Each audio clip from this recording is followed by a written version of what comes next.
So, si ate muna yung unahin natin, guys, na patikman. Itadakim, ang laki. Sabi ko sa'yo, dita mo, di ba nakakatakot muna? Ano naman, hindi ko siya nakat ng maayos ata. Daming excuse. Kakain ka ba hindi?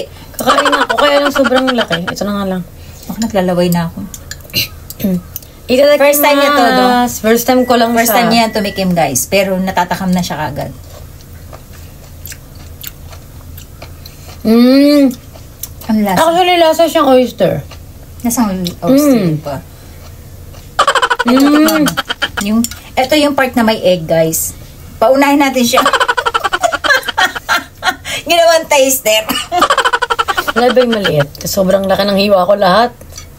Tama lang naman, ah. Sobrang lalaki niya. Takot ako bigla. Kasi parang may itlog siyang kasama, guys. Parang hindi ko magugustuhan to.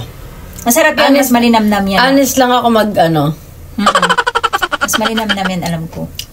Hindi ko siya gusto. Mas mapait. Oo. Hindi.